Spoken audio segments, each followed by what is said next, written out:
संघ बनता है तो संघ पर अगर हम नहीं भी जाते हैं तो मेरी बात वहाँ पहुँच जाती है, और जब मेरी बात पहुँच जाती है तो वो दूर तक जाती है। संघ से ही पार्टियाँ चलती हैं, संघ से ही देश चलता है।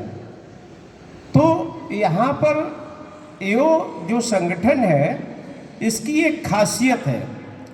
पहली बात तो ये रजिस्टर्ड है। दूसरी बात, संगठन यहाँ किस लिए ज़रूरत है? संगठन इसलिए हमको ज़रूरत है कि जो हमारी प्रॉब्लम्स है, जब हम इंडिविजुअल कहते हैं तो उन सब चीज़ों पे लोग ध्यान नहीं देते हैं, और ये फैक्ट आप लोग सब महसूस भी कर चुके हैं। और अगर आपका संगठन है और संगठन के पदाधिकारी के पास जब बात पहुंचती है तो उस पर ध्यान दिया जाता है। तो हमारा इस दूसरी बात, अब संगठन कैसा होना चाहिए? संगठन ऐसा होना चाहिए जिसमें बुद्धिजीवी लोग हों, सीनियर मोस्ट भी हो, जूनियर भी हो, और सभी लोग हैं जिनमें डिसिप्लिन हो। डिसिप्लिन किसके लिए? ऑनर्स के लिए। हम कभी बिल्डर के लिए डिसिप्लिन दिखाएंगे तो किस लिए? हमें संगठन की जरूरत ही नहीं है, हम तो घर में रहेंगे, हमारे सारे काम हो जाएंगे अगर बिल्डर हमारा निजी दोस्त है तो। साथियों, बहुत कड़वे अनुभव है। ये जो सामने फ्लैट बन रहे हैं, C3 लॉबी में मैं रहता हूँ, 26 जून 2023 को डिमांड नोटिस दिया गया था सभी ऑनर्स, करीब 62 ऑनर्स हमारे उसमें होंगे, कि आप पैसा जमा कर दीजिए जून महीने में। आपको 15 दिन का समय दिया जाता है, नहीं तो आप पे 18% ब्याज लगेगा। हम लोग जल्दी जल्दी से वो पैसा जमा कराए, बैंक से गए, लोन था, जमा करा दिए। 23 जून हो गई। अब हमको रहना था फ्लैट में, हम उधर रेंट पे रह रहे थे, वहाँ भी पैसा दे रहे थे, किस्त भी दे रहे थे। इन लोगों ने बनाना शुरू किया और हमको जल्दी से एंट्री दी। क्यों एंट्री दी? क्योंकि इसका कंप्लीशन सर्टिफिकेट ये ले चुके थे। तो सबसे बड़ी बात तो उसी जगह पे गलत हुआ कि आप कंप्लीशन सर्टिफिकेट ले चुके थे, लेकिन आपने उसको टाइम से बनाया नहीं। फिर दोबारा क्या हुआ? अब वहाँ पे आए तो बाहर धूल और ये सब थी, तो मुझे यही लग रहा था कि कम से कम घास लग जाएगी तो धूल नहीं उड़ेगी, और हम तो दूसरे फ्लोर पे हैं तो स्वाभाविक है कि थोड़ा सा हवा चलती है, तो अगर यहाँ घास नहीं होती तो आप बैठ नहीं पाते अगर थोड़ी हवा चलती। तो ये ऐसी चीजें हैं कि हमारे संगठन की बड़ी आवश्यकता थी। जब भी पूर्वा साहब मिल जाते थे, ये हमसे हंसते थे, हम कहते थे नहीं साहब हमारे यहाँ घास लगवाइए।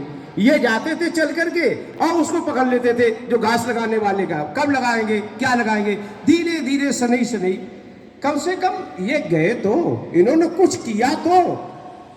C3 लॉबी में हम समझते हैं कि वो के अलावा किसी ने भी यहाँ जो भी अपने को ये समझते होंगे कि हम मतलब यहाँ का कल्याण करेंगे, कोई ही भी नहीं हुआ गया। एक दिन बिग साहब खड़े हो गए, एक दिन हमारे ये खड़े हो गए हैं, 3 बार ये इंडिविजुअल लोगों के घर जा चुके हैं बिग साहब। हमारे अध्यक्ष जी की, जब अध्यक्ष अच्छे होते हैं, पढ़े लोग संगठन में होते हैं, उस संगठन में अनुशासन भी मेंटेन होता है। और हमको अभी भी यही आशा है कि कल की बात है, हमारे PK सिंह साहब हैं यहाँ, हमने उनसे रोना रोया, हमने कि देखिए 2 बार यहाँ मीटिंग हो चुकी, परसों मीटिंग हुई थी वहाँ, और अभी यहाँ मीटिंग हुई थी, और C3 से रिप्रेजेंटेटिव भी चुने गए थे।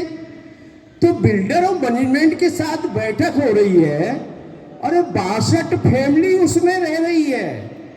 उसके लिए आप सोच नहीं रहे, क्लब के लिए हम लड़ रहे, उसको आप पीछे कर दिए, तो कौन बात करेगा? जो बात मैनेजमेंट जिसको बुला रहा है वही तो बात करेगा। आप देख लीजिएगा, जब AO का जमाना आएगा, अगर ये छोटी छोटी बात भी ना उठा दी जाए आपकी, इतना हम पे इन पे विश्वास है। और अभी हम लोग जो 1800 रुपए की बात करते हैं, AO की जो कार्यकारिणी बनेगी और जो लोग आगे आएंगे वो ऐसे लोग होंगे कि आपका अगर 1 रुपया भी बच सकता है तो ये लोग बचाएंगे। हो सकता है वो 1800 भी ना लगे, और हो सकता है जो मेंटेनेंस आप लोग देते हैं उसी में ही सब काम हो जाए। लेकिन ये चीज छोटी नहीं है। संगठन में कहते हैं ना कि 1-1-11 भी होता है। अगर आप सब लोग जो अभी भिड़मत किए जा रहे हैं, भिड़मत है नहीं, ऑनर्स सब अच्छे हैं, ऑनर्स सब चाहते हैं कि हमारी सोसाइटी मजबूत हो, अच्छी हो, रजिस्टर्ड हो। लेकिन आप जितने लोग यहाँ बैठे हो, बहुत सारे लोग बैठे हैं, हमारी लेडीज फैमिली भी बैठी है, बहुत सारे, तो जेंट्स और फैमिली सब मिलकर के अगर एक फ्लैट भी जोड़ दिया तो बिल्डर साहब को कोई रास्ता बचेगा नहीं बिना आपकी सुने हुए। इसलिए यह संगठन बहुत जरूरी है, और संगठन में भी ऐसे संगठन की जरूरत है जिसमें पढ़े लिखे लोग हों, जो आपकी बात को समझ सके। हमारा एक बच्चा हो उसको भी इज्जत दे, हमारे एक नौजवान हो उसको भी इज्जत दे, हमारी महिलाओं को भी इज्जत दे, हमारे सीनियर सिटीजन को भी इज्जत दे। हमको ऐसे लोगों की जरूरत है, ऐसे संगठन की जरूरत है। और जिसका अभी एमपी सिंह साहब ने बड़ा अच्छा बात कहा कि यहाँ पर नो प्रॉफिट नो लॉस पे चलेगी। हम इनके साथ बैठते हैं तो ये कहते हैं, दोरे साहब आप पैसा नहीं हम इकट्ठा करेंगे, छोटा मोटा आयोजन है हम लोग दे देंगे। अरे भाई ऐसे लोग होंगे तो बहुत ही अच्छा है। हम अब अपनी बात, बहुत सारे लोग हैं कहेंगे, और सभी से मेरा पर्सनल रिक्वेस्ट है कि ये संगठन बनाएंगे तो आप ही, और अगर नहीं बनाएंगे तो यहाँ पे जो हो रहा है, जो सोचा जा रहा है कि हम संगठन पे कब्जा करें और बिल्डर जो करे वो मनमानी करे, नहीं कर सकता है। अगर ये आगे बढ़ेगा आप इसका कमाल देखेंगे। धन्यवाद। बहुत बहुत धन्यवाद आदरणीय दिनेश जी। एक और जो आखिरी इल्ज़ाम एओए के ऊपर लगाया जाता है, जो आरोप लगाया जाता है विरोधियों द्वारा, लीगलिटी की बात हमने बता दिया अब सबको, अलॉटीज की बात बता दिया, एड्रेस को लेकर के विरोध होता रहा है, अफवाह उड़ाई जाती रही हैं कि उसमें एड्रेस कहीं और का लिखा हुआ है। हाँ, उसमें एड्रेस कहीं और का है, लेकिन आप सब ने जब यहाँ पे अपना सेल डीड कराया होगा तो सेल डीड जब रजिस्टर्ड हुआ होगा, जब रजिस्ट्री आपकी हुई होगी, उसमें आपका एड्रेस क्या था जो आपने अपना दिया। आपके आधार में बाद में आपका एड्रेस चेंज हुआ होगा आपकी रजिस्ट्री के बाद। ठीक उसी प्रकार से पहले हम रजिस्टर्ड हुए हैं और यूपी अपार्टमेंट एक्ट में ये हमें अधिकार मिला हुआ है कि हम अपना एड्रेस चेंज कर सकते हैं। उसकी प्रक्रिया है, उस प्रक्रिया में हम लोग लगे हुए हैं। चूँकि हमारे पास ऐसे कोई हेल्पिंग हैंड नहीं है, आप यकीन मानिए कि आदरणीय विवेक साहब हैं, तोलानी जी हैं, विनोद राय जी हैं, मैं हूँ, हमारे माननीय सचिव महोदय जी हैं, कुछ ही ऐसे हैंड्स हैं जिसको लेकर के और सारी कानूनी लड़ाई और यहाँ का जो भी संगठनात्मक जो ढांचा है उसको चलाने की कवायद हम लोग करते रहते हैं। लेकिन आने वाले समय में ये बहुत ऊर्जा, आपका मात्र बैठ जाना यहाँ पे इतना ऊर्जा दे रहा है हमें कि हम लोग बहुत ही जोश से लबरेज हैं कि आने वाले समय में ये संख्या और निश्चित तौर पे बढ़ेगी और उस बड़ी ताकत से हम लोग अपने संगठन को न सिर्फ मजबूत करेंगे बल्कि जो लड़ाई है उसको जीतने में हम लोग सफल भी रहेंगे। अब किसी और को यदि अपनी बात में रखना हो या बीच में अगर चाहे तो रख भी सकते हैं। मैं सबसे दिनेश साके जी से मैं चाहूँगा कि वो आएँ और अपने विचार रखें। आपने पीछे भी हम लोग का मार्गदर्शन किया है और आपके विचारों से अनुभव लेते हुए हम लोगों ने बहुत कुछ सीखा किया भी है। तो शाक साहब, मैं बताना चाहूँगा ये 4 टावर के निवासी हैं और सर्विसमैन हैं, इसलिए समय उतना नहीं दे पाते, लेकिन बहुत ही विचारशील व्यक्ति हैं और लगातार हम लोगों का मार्गदर्शन करते रहते हैं। आदरणीय साहब, धन्यवाद। सभी को सादर नमस्कार। बहुत अच्छा लग रहा है आप सबको यहाँ पे देखकर। हर किसी का एक सपना होता है कि उसका जीवन खुशहाल हो और आवास एक ऐसी ज़रूरत है जिसके बिना हम समग्र जीवन की कल्पना नहीं कर सकते। अपना मकान हो या फिर फ्लैट हो, इन दोनों की अपनी अपनी विशेषताएं हैं। मकान में आपको पूरा अरेंजमेंट स्वयं करना पड़ता है, लेकिन आप जब फ्लैट में आते हैं, एक सोसाइटी में आते हैं, तो यहाँ एक कलेक्टिव रेस्पॉन्सिबिलिटी हम सबकी बन जाती है।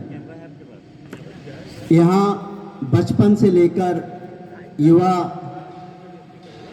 और परिपक्व सभी लोगों से आप रूबरू होते हैं। प्रतिपल प्रतिक्षण आप कुछ न कुछ सीखते हैं और इन्हीं सब उद्देश्यों को लेकर यहाँ सभी जो ओनर्स हैं उन्होंने अपना इन्वेस्टमेंट किया। आप सबकी पूंजी बहुत मेहनत से अर्जित की गई है जो आपने यहाँ लगाई। अभी हमारे पूर्व वक्ताओं ने ये बात कही कि जो रजिस्ट्री के समय या उससे पहले जब आप पहली बार आए थे, जो ऑफर दिया गया है, उनमें से बमुश्किल 50-60% चीज़ें ही पूर्ण हुई हैं, शेष अधूरी हैं। इसके लिए हम सभी को मिलकर वैधानिक तरीके से प्रयास करने की ज़रूरत है और मुझे लगता है मंचासीन हमारे साथी आप सभी इस दिशा में सही तरीके से आगे बढ़ रहे हैं। भाषाई आधार पर कुछ आरोप लगते हैं, कुछ बिंदुओं पर हमारे यहाँ के सभी निवासियों में मतैक्य नहीं है, भिन्न भिन्न मत हैं और ये होता भी है। इंटेलेक्चुअल के साथ ये सबसे बड़ी स्थिति होती है कि उनमें मत भिन्नता होती है, लेकिन फिर भी जब हम कलेक्टिव और रेस्पॉन्सिबिलिटी की ओर आगे बढ़ते हैं तो हमारे कर्तव्य और उत्तरदायित्व दोनों साथ साथ चलते हैं। आप सभी के अधिकारों के प्रति सचेत होकर ये संगठन अब तक आगे बढ़ा है। उम्मीद करता हूँ जो साथी यहाँ नहीं हैं उन तक ये आवाज़ भी पहुँच रही होगी कि हम लोग आपसी मतभेद भुलाकर सोसाइटी के हित में जो कुछ है, जो हमारे भविष्य के लिए ज़रूरी है, वो करने के लिए आगे आएं। हम सभी अगर सामूहिक रूप से प्रयास करेंगे तो ये सोसाइटी बहुत अच्छी होगी, हम सभी खुशहाल रहेंगे। तो मैं आप सभी का बहुत बहुत आभार और अभिनंदन करता हूँ। उम्मीद करता हूँ कि आप संगठन की एकता को समझते हुए लोकतांत्रिक तरीके से किए जाने वाले प्रयासों को हमेशा समर्थन देते रहेंगे। बहुत बहुत आभार। बहुत बहुत धन्यवाद विजय सर।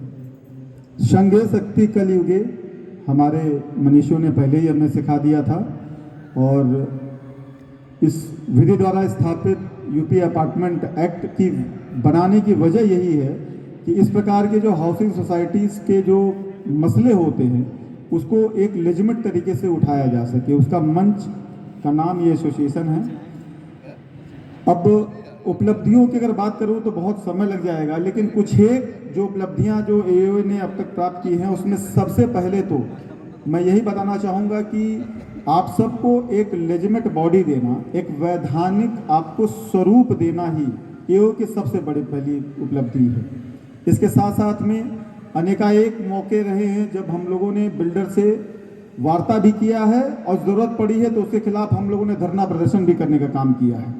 आप सब उसके साक्षी रहे हैं, प्रतिभागी रहे हैं। इसके साथ साथ विभिन्न प्लेटफॉर्म्स पे जा कर के बिल्डर के विरुद्ध कानूनी कार्रवाई के लिए हम लोगों ने एप्लीकेशंस भी दिया है और लगातार उसकी हम लोग फॉलोअप भी ले रहे हैं। लेकिन हमारे पास हैंड्स की कमी होने के चलते और जो हमारी लड़ाई के अलावा जो जिन मसलों में हमको उलझा दिया गया है कि RWA का गठन जो है प्रक्रिया है, उसमें हम अपने कानूनी पक्ष रखें, लोगों का जो कन्फ्यूज़न है यहाँ के रेजिडेंट्स का उसको हम लोग दूर करें, उसमें उलझ जाने के चलते हम लोग जिस इंटेंसिटी से उस लड़ाई को लड़ना चाहिए था उस पर निश्चित तौर पर हमें स्वीकार कर रहे हैं कि हम लोग नहीं लड़ पा रहे हैं। लेकिन आने वाली जो कार्यकारिणी रहेगी उससे निश्चित तौर पर अपेक्षा रहेगी कि वो इस लड़ाई को आगे लेकर के जाएगी।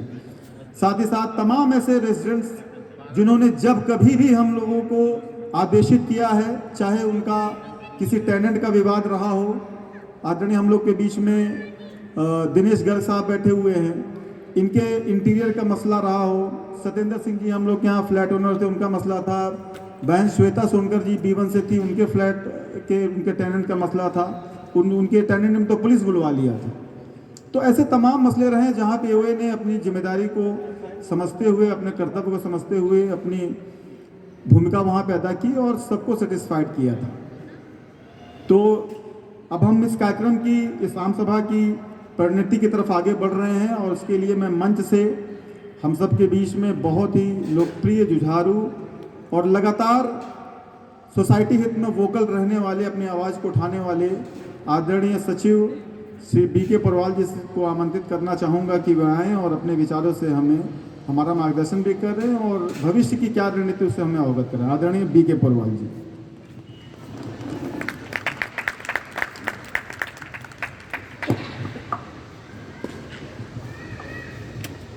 As a owner of this flat मैं आप सभी का स्वागत करता हूं इस मीटिंग में, और एज ए सचिव ऑन बिहाफ ऑफ RMAOA आप सभी का बहुत बहुत धन्यवाद भी करता हूं कि इतनी संख्या में आप लोगों ने उपस्थित हुए, जिसकी बहुत ज़रूरत थी, क्योंकि हम लोग लड़ने के लिए इतने वो थे, लेकिन हमारे पास हैंड न होने की वजह से हम वो काम नहीं कर पा रहे थे कि इन राइटिंग अभी उसको हम मजबूर नहीं कर पा रहे थे। जबकि मैंने कई बार अपने लीगल हेड विवेक जी को कई बार कहा कि इन राइटिंग अब हमें प्रोसीड करना चाहिए, क्योंकि बिल्डर किसी भी बात को सुनने को नहीं तैयार होता।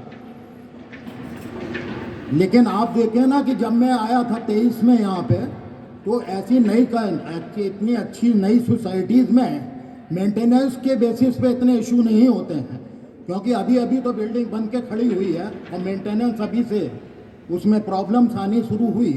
तो मैंने उसको स्टडी किया। इस बीच में यहाँ पे एक यूनियन पहले से चल रही थी, वो लोग क्या करते थे, इन लोगों को बुला के अपना डिस्कशन करते थे, जिसमें बहुत से ऐसे वेस्टेड इंटरेस्ट हुआ करते थे जो उसको एक फॉर्मेलिटी के रूप में लिया जाता था कि हम लोग आपके सामने तो बहुत प्रोटेस्ट करेंगे, लेकिन बाद में जो आपकी समझ में आए करते रहना। तो बिल्डर ने उसी को एम करके ये काम शुरू किया था। तो मैंने वेरी फर्स्ट डे जो मीटिंग अटेंड की थी, तो मैं समझ गया था कि इसमें कुछ वेस्टेड इंटरेस्ट घुसे हुए हैं, जिसकी वजह से इस सोसाइटी में कोई डेवलपमेंट नहीं होने वाला। तो मैंने इसी बीच में मैं सर्च कर रहा था कि कोई अपने तरह के लोग मिलें जो ये लीगली मूव करने के लिए तैयार हों या इससे टक्कर लेने के लिए तैयार हों बिल्डर से। उसी समय विवेकानंद जी से भी हमारी मुलाकात हो गई और हमने देखा कि वो लीगल एक्सपर्ट भी हैं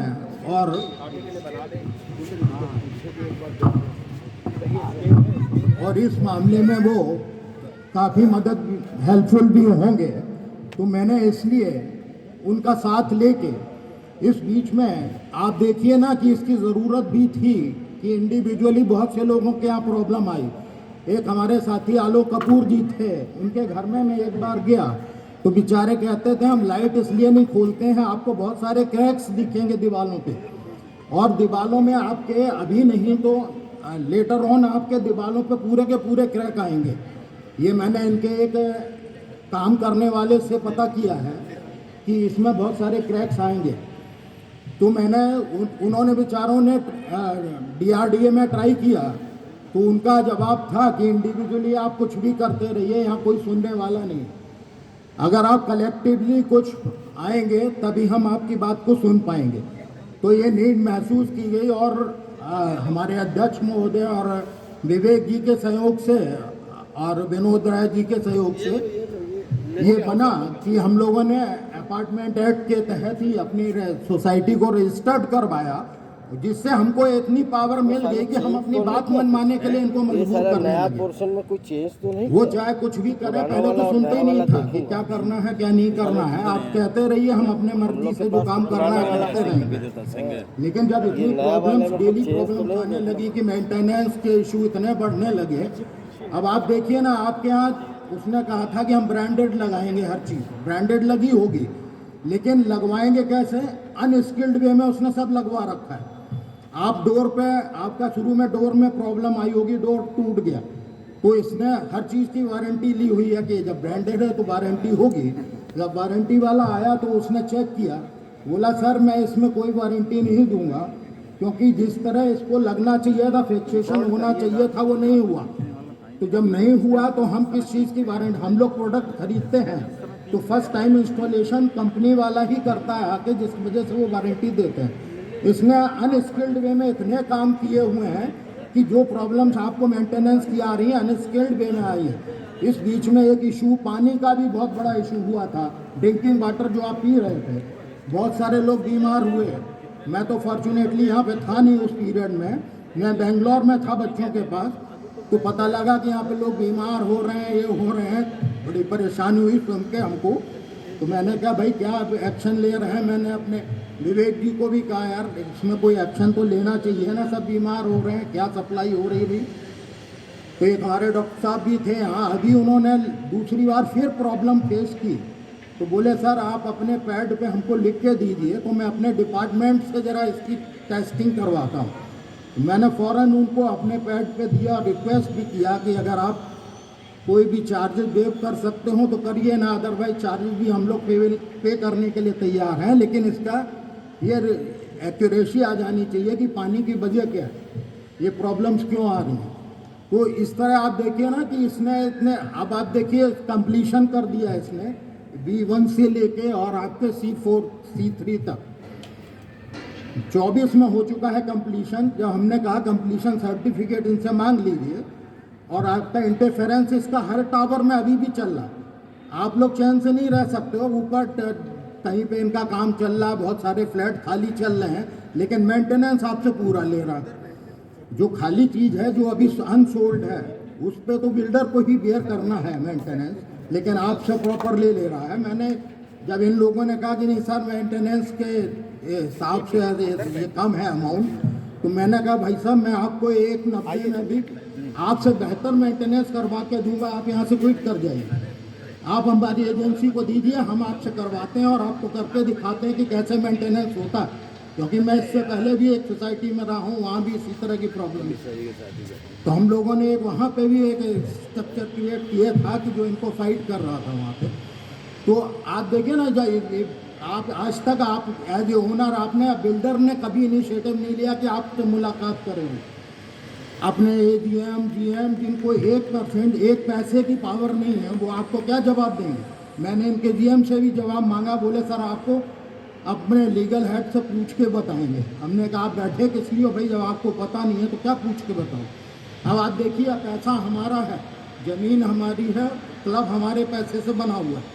अब आप में एक एडिशनल मेंटेनेंस की चार्ज की बात हो रही, वो भी कितना, 1800 रुपये, जो करीब पर मंथ का अगर माना जाए तो 27 लाख से ज़्यादा रुपए का होगा।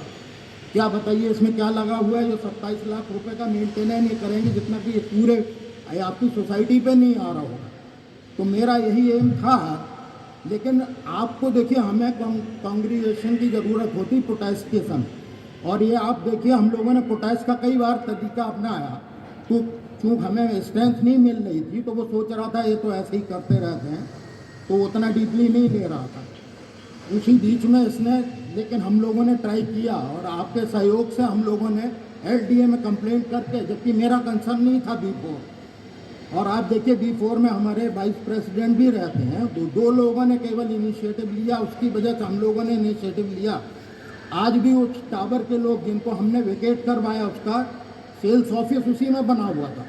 जब हम लोगों ने कहा कि जब आपका कंप्लीशन हो गया है, आप क्विट करिए, आप क्यों अननेसेसरली परेशान हैं, आप अपना साइट ऑफिस वहाँ पे ले जाइए जहाँ पे आपके 2 टावर अब बचे हुए हैं। लेकिन उसने साइट ऑफिस का बोर्ड लगा के अभी भी ऑक्यूपाई किए है उसको। लेकिन हमने मार्केटिंग ऑफिस हटवा दिया वहाँ से। तो वो उसने देखा कि अब ये लोग बहुत एम्पावर्ड हो रहे हैं, तो उसने पैरेलल एक एसोसिएशन अपने बिहाफ पे बनवानी शुरू कर दी। बोलते हैं वो डेमोक्रेटिक हैं, अगर डेमोक्रेटिक थी तो आपके में कोई कंटेस्टेंट ही नहीं मिला कि प्रेसिडेंट के लिए एक ही आपका यूनिफॉर्म्ड आदमी जो आपने नॉमिनेट किया वही हो गया, वाइस प्रेसिडेंट वही हो गया और ट्रेजरर वही बन गया। ऐसा कैसे पॉसिबल है? अगर डेमोक्रेसी है तो बहुत सारे लोग आप पे खड़े हो जाएंगे। तो ये सब देखते हुए हमने कहा, उस बीच में इसने रजिस्ट्रेशन का भी ट्राई किया, बल्कि उनको रजिस्ट्रार को पैसे देने की भी कोशिश की गई कि आप रजिस्टर कर दो। लेकिन जब जानते हैं आप कि जब उनको इतना लीगल वे में बताया गया तो अभी तक उसकी भी हिम्मत नहीं पड़ी कि हम इसको एंटरटेन करें। तो आपकी सोसाइटी, हम लोग अपने कॉज के लिए लड़ रहे हैं। तो हम ये चाहते हैं कि अब चूँकि हमारी वार्षिक आम सभा हो ही रही है और इसके बाद अप्रैल में इलेक्शन भी ड्यू है, हम चाहेंगे कि आप ही में से बहुत सारे इतने एक्सपीरियंस लोग हैं और बहुत सारे लोग सोसाइटीज़ में भी रहे होंगे जिनको जानकारी होगी, आप सब कंबाइंडली आके, है ना, क्योंकि बिल्डर बहुत ही वो है ना, वो आपसे डायरेक्ट नहीं मिलना चाहेगा और उसका पर्पज़ है कि हम ये और 2 कर दें। C3 को उसने छोड़ दिया अभी, जबकि इसमें टाइम है, 25 के एंड तक आपका C1 जाना है और 26 के एंड तक C2 जाना है, लेकिन उसने आपके में काम छोड़ दिया, C3 C4 को ऐसे लटका दिया। हमारी लॉबी जो है आपकी B1 कितनी पुरानी लॉबी है, अभी तक फर्निशिंग इसकी नहीं की है। और आपके B5 का जिसमें डॉक्टर पैनल होना चाहिए था, उसमें उसने बेच दिया, मेदांता को किराए पे दे दिया। अब बताइए, आपकी लॉबी है, आपको किराए पे क्यों उठाएगा भाई वो? अब उनसे पूछा कि आपको इसकी मेंटेनेंस की ज़रूरत अगर पड़ रही है, आप हमें हिसाब दीजिए ना हमारे ईयर का। आप इतने दिनों से मेंटेनेंस ले रहे हैं 2 रुपये के रेट से, अगर कम होगा तो हम लोग कंसिडर कर लेंगे। अगर 2 रुपये में ये मीट आउट नहीं होगा तो हम कंसिडर करेंगे कि कितना और दिया जा सकता है तुमको। तो वो देने को नहीं तैयार। उसने अकाउंट्स आज तक नहीं प्रोड्यूस किए हुए हैं कि हम कितना क्योंकि कोई भी सोसाइटी, उसका मोटिव कोई प्रॉफिट तो होता नहीं है। तो मैं यही आप सबसे रिक्वेस्ट करना चाहूँगा कि ये एसोसिएशन अगर नहीं होती तो अभी आपको 10% 1 साल के एंड में एक्स्ट्रा और पे करना पड़ता, वो मैंडेटरी था। तो इसलिए ये क्रिएशन इसका बहुत ज़रूरी है, हो भी गया। तो मैं आपसे अब यही एक्सपेक्ट करता हूँ कि आपको, बाकी टीम हमारी बहुत एक्टिव है और आप जब इलेक्शन के बाद और एक्टिव हो जाएगी, तो आप लोग एक केवल ऐसे मौके पे जहाँ डिमॉन्स्ट्रेशन की ज़रूरत होती है, हमको 1 दिन का टाइम दीजिए जो अब स्ट्रेंथ दिखाने की ज़रूरत होती है। बाकी हमारी टीम लीगली इनसे फेस करने के लिए बहुत सक्षम है और हम इनको इस मामले पे भी, क्योंकि आपकी रजिस्ट्री में इसने ओनरशिप दिखा दी है, तो लीगल इशू तो बन ही गया है। लेकिन हम पहले LDA और DRDA से निपट लेंगे, तब लीगल में जाएंगे, क्योंकि लीगल टाइम टेकिंग होता है। तो इसलिए हम लीगल पे नहीं जाना चाहेंगे। इन्हीं शब्दों के साथ मेरी आपसे विनती है कि कभी किसी को कोई दिक्कत हो, मैंने अपने ओन पे लिया, माई गेट में लोग डालते रहते हैं मेंटेनेंस से हो जाएगा, या देख रहे हैं मैडम कल आ जाएगा, क्या हो जाएगा, और मैं देखता हूँ रिपीटेडली वो आदमी डालता रहता है कि अभी भी नहीं हुआ, क्या हुआ। तो मैं खुद इनिशिएटिव लेता हूँ, उसको बोलता हूँ JLL हेड को कि आप प्रॉपर रिप्लाई दिया करिए। अगर आपका कोई वर्कर नहीं है तो आप बताइए कि हम किस दिन ठीक हो जाएगा, लेकिन ये सब नहीं चलेगा और आप वहाँ पे जाके कराइए अपना। तो ये सब के लिए हम लोग बहुत इनिशिएटिव है ना, ले रहे हैं। बस आपसे रिक्वेस्ट है कि थोड़ा एक प्रोटेस्ट का जब मौका हो तो ज़रूर एक आप अपना साथ दीजिएगा AOA का। बाकी इलेक्शन में कंटेस्ट करिए और स्ट्रॉन्ग बन के आइए आगे। Thank you very much. बहुत बहुत धन्यवाद।